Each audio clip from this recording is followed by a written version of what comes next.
Hi అండి, అందరికీ good morning. ఈరోజు ఎర్లీ మార్నింగ్ పూజ చేసుకుని గోదరగట్టుకైతే వచ్చాము. ఇక్కడ లలితమ్మ ఘాట్ ఉంటుంది కదా, అక్కడ సరదాగా వచ్చానమాట. ఎండ చూసారా, అప్పుడే వస్తుంది.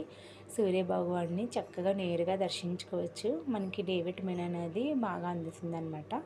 అప్పుడే వస్తున్న ఎండ కదా, చాలా బాగుంటుంది. ఇదిగోండి ఎదురుకుండా సూర్యభగవానుడి గుడి కూడా ఉంది. ఇక్కడ బాపు కళాక్షేత్రం అని ఆయన పేరు మీద ఇలాగా పెట్టారనమాట. కట్టారు. ఇక్కడ మొన్న అయితే రథసప్తమికి స్వామికి కళ్యాణం కూడా జరిగింది. గోదావరి వాటర్ వెనక్కి వెళ్ళిందండి. ఆటు పోటు ఉంటుంది కదా, సో అందుకని ఇప్పుడైతే వాటర్ వెనక్కి వెళ్ళింది. ఇంకా మేము ఇంటికి వచ్చేసి రోజు లంచ్లోకి అయితే చిక్కుడుకాయ టమాటా కర్రీ అనేది ప్రిపేర్ చేశాను. ఇంకా వామ్ రసం కూడా పెట్టాను. అంటే మా ఇంట్లో వాళ్ళకి జలుబు ఎక్కువగా ఉందని చెప్పేసి వామ్ రసం చేశాను. ఇది దగ్గు జలుబు నుంచి చక్కగా మనకి గొంతుకి రిలీఫ్ ఇస్తుంది, బాగుంటుంది. వేడివేడిగా తింటే చాలా బాగుంటుందండి. ఈరోజైతే ఇలా జరిగిందనమాట.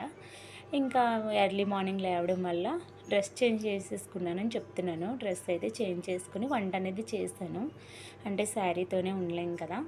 ఇంకా ఎర్లీ మార్నింగ్ ఎప్పుడో లేచాను, ఫేస్ వాష్ చేసుకుంటాను అని చెప్తున్నాను. ఇంటి దగ్గర ఉన్న బయటికి వెళ్ళినా కూడా మనం సన్ స్క్రీన్ అనేది తప్పకుండా వాడాలి. ఇప్పుడు ఎండలు ఎక్కువగా ఉన్నాయి కదా, సో అందుకని అందరూ సన్ స్క్రీన్ అనేది వాడాలన్నమాట. ఇదే చెప్తున్నాను. నేనైతే లాక్మీ వాడుతున్నాను. లాక్మీ 925 అని ఉంది కదా, ఇది వాడుతున్నాను. ఇది SPF 50++ ఉంది. సో ఇదైతే వాడుతున్నాను అనమాట. ఏ సన్ స్క్రీన్ అయినా వాడచ్చో లేదో నాకు తెలియదు, కానీ నా దగ్గర అయితే ఇది ఉందని చెప్పేసి ఇది వాడుతున్నాను. ఆయిల్ స్కిన్ వేరేగా, డ్రై స్కిన్ వేరేగా ఉంటుంది కదా.